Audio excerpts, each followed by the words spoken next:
வணக்கம் நேயர்களே. 3 நாள் வீழ்ச்சியிலிருந்து இன்றைய தினம் மார்க்கெட் ஒரு பவுன்ஸ் பேக் ஆச்சுன்னு சொல்லலாம். கிட்டத்தட்ட 117 புள்ளிகள் அதிகரித்து 24,800.75 முடிவடைந்திருக்கிறது. ஒரு பிராட் பேஸ்ட் ரெக்கவரி இன்றைய தினம் எல்லா செக்டார்லையும் பார்க்க முடிஞ்சதுன்னு சொல்லலாம். பட் க்ளோசிங்கும் இந்த பாசிட்டிவ் டெரிட்டரி. ஸோ இது பார்த்தோம்னா ஒரு டியூஸ்டே ஒரு ஷார்ப்பாக ஒரு 1% ட்ராப், ஒரு ட்ரிகர் ஒரு aggressive selling from FII. So அவங்க பார்த்தீங்கன்னாக்கா கிட்டத்தட்ட 10,000 கோடி இன்னைக்கு விற்றாங்க. Single day outflow since February 28க்கு அப்புறம். மேலும் அட்வான்சஸ் பார்த்தோம்னா இன்னைக்கு 1,650, டிக்ளைன்ஸ் 848. அதுபோல் பிராடர் மார்க்கெட்டில் மிட் கேப் அண்ட் ஸ்மால் கேப்னு பார்த்தோம்னா இன்னைக்கு ஒரு strong note, gain 0.78% and 0.38%. So market breadth broadly on the positive sentiment. So மேலும் இன்னைக்கு கிட்டத்தட்ட ஒரு 17 புள்ளி ஸ்டாக்ஸ் பார்த்தோம்னா 52 வீக் லோ தொட்டுது. 52 ஸ்டாக்ஸ் 52 வீக் ஹையை தொட்டுதுன்னு சொல்லலாம். அடிஷ்னலா 75 பங்குகள் locked in upper circuit today, 65 பங்குகள் லோவர் சர்க்கியூட்டை தொட்டுது.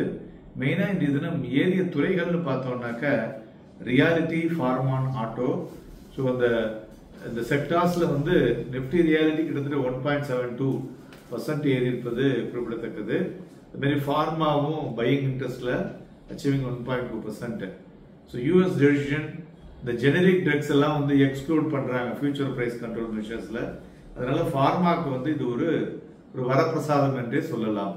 இன்றைய தினம் ஏறிய பங்குகள்னு பார்த்தோம்னா பாரத் எலக்ட்ரானிக்ஸ் 383 தினம் ஏறிக்கிட்டே இருக்கு.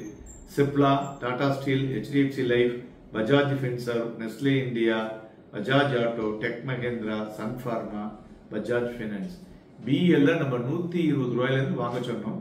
இன்னைக்கு 380, ஆல்மோஸ்ட் பார்த்தீங்கன்னா 2.5 டைம்ஸ் இம்ப்ரூவ் ஆயிருக்கு.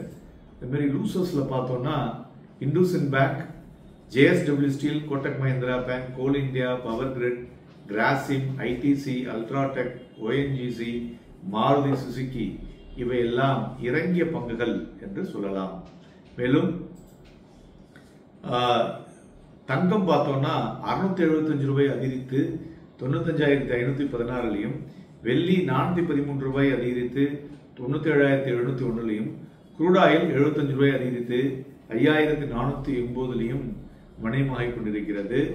மேலும் சில முக்கியமான டாப் வால்யூம் கெய்னர்ஸ் என்எல்சியில பார்த்தோம்னா இன்னைக்கு HLE Glascoat limited 29 times volume increase ஆயிருக்கு. அதே மாதிரி 2 weeks average 40.63 times. So price பார்த்தோம்னா இன்னைக்கு 8% ஏறி இருக்கு, 392.5. Then the Grob Tea Company Limited, so இந்த டீ கம்பெனி பார்த்தீங்கன்னா அதுவும் இன்னைக்கு வால்யூம் 16% மேலே ஏறி இருக்கு. ஸோ பிரைஸும் 20% ஏறி இருக்கு, 1,112 ரூபாய் 50 பைசா. தென் அல்காலி மெட்டல்ஸ் வால்யூம் கிட்டத்தட்ட 15 டைம் இன்க்ரீஸ் ஆயிருக்கு. தென் பிரைஸும் பார்த்தோம்னா 0.07% ஏறி 108 ரூபா 30 பைசாவிலே முடிவடைந்திருக்கிறது. மேலும் இன்றைய தினம் சில முக்கிய நிகழ்வுகளை பார்க்கும் பொழுது பிளாக் டீல் பார்த்தோம்னா L&T and Zomato இன்னைக்கு ஏறினதற்கு முக்கிய காரணங்கள் தெரியணும் இல்லையா. ஒன்று த ஷார்ட் கவரிங் இந்த ஓவர்சோல்டு மார்க்கெட்டுங்க. அதே மாதிரி இண்டோ யூஎஸ் ட்ரேட் நெகோசியேஷன் பார்த்தீங்களா, அது இன்னும் பார்த்தீங்கன்னா ஒரு ஓவர் ஹேங் பொசிஷனாக தான் இருந்து கொண்டிருக்கிறது. மேலும் ரெண்டாவது பாயிண்ட் பார்த்தோம்னாக்க அந்த யூஎஸ் டாலர் இண்டெக்ஸ் இருக்கு இல்லையா, அது விழுந்திருக்கு பிலோ 100. மூன்றாவது ஒரு பிராடரா பார்த்தோம்னா ஆல் தி செக்டார்ல ஒரு பாசிட்டிவ் வந்திருக்கிறதும் குறிப்பிடத்தக்கது. ஸ்டேட் பேங்க் பார்த்தீங்கன்னா இன்னைக்கு இந்தியாவுடைய ஜிடிபி அவங்களுடைய கணிப்பு பார்த்தீங்கன்னா still in the growth path அப்படிங்கிற மாதிரி விஷயத்தையும் கொடுத்திருக்காங்க. அதே மாதிரி இன்ஃபிளேஷன் பார்த்தோம்னா 6 வருட லோவை தொட்டு இருப்பது குறிப்பிடத்தக்கது. ஸோ இவெல்லாம் ஓகே. இன்றைய தினம் நிப்டி பார்த்தோம்னா காலையில 24,744 கிட்டத்தட்ட 60 புள்ளிகளுக்கு மேல தான் ஓபன் ஆச்சு. ஓபன் ஆயிட்டு இமீடியட்டாவே 24,685 ஒரு லோவோ வந்தது கிட்டத்தட்ட 9:20க்கு. அதுக்கப்புறம் பாத்தீங்கன்னாக்க ரைசிங் ஸ்டார் தான் 24,946.20 அரௌண்ட் ஒரு 10:45க்கு வந்தது. ஸோ இந்த தினம் லோ 24,685, லோ ஹை 24,946. கிட்டத்தட்ட 260 புள்ளிகளுக்கு மேலே இன்றைய தினம் வாலட்டிலிட்டியை பார்க்க முடிஞ்சது.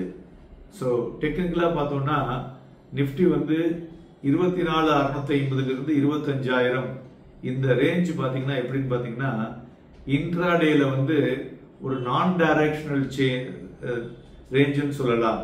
ஸோ அதனால இந்த ரேஞ்ச் பவுண்ட் டெக்ஸ்சர் பாத்தீங்கன்னு வச்சுங்களேன், ஸோ அது வந்து ஒரு லைக்லி டு கண்டினியூ ஆகக்கூடிய வாய்ப்புகள் இருக்கக்கூடும், ஒரு ரேஞ்ச் பவுண்டா இருக்கிறது. ஸோ மேலும் அந்த ரிக்ளைம் அந்த 25,000 தாண்டது பாத்தீங்களா, அப்பதான் ஃப்ரெஷ் பிரேக் அவுட் வரும். அப்படி வரும்பொழுது ஒரு புல்லிஷ் மொமெண்டத்துல மார்க்கெட் ஃபர்தர் புஷ் வந்து பெருசாக இருக்கக்கூடும் என்று எதிர்பார்க்கலாம். ஸோ அதுவரை இந்த ரேஞ்ச் பவுண்ட் ஆக்டிவிட்டியாக தான் இருக்கக்கூடும். மேலும் நிப்டி ஃபியூச்சர் இன்னைக்கு வந்து 78.31 lakhs எபோவ் ஆவரேஜ் வால்யூம் நடந்திருக்கு. பேங்க் நிப்டியில 14 லட்சம் பிலோ ஆவரேஜ் தான் நடந்திருக்கிறது. நாளைக்கு நம்மளுடைய F&O க்ளோசிங் இருக்கிறதுனால வாலட்டிலிட்டி காணப்படும். ஸோ இந்த லெவல்ல அந்த 24,800 அப்படின்னாலே அடுத்த லெவல் ஒரு 200 புள்ளிகள் மேலே தொடரக்கூடிய வாய்ப்புகளும் இருக்கக்கூடும். அதனால வாங்கி விற்பதற்கும் விற்று வாங்குவதற்கும் ஏதுவாக இருக்கக்கூடும். Happy and profitable day.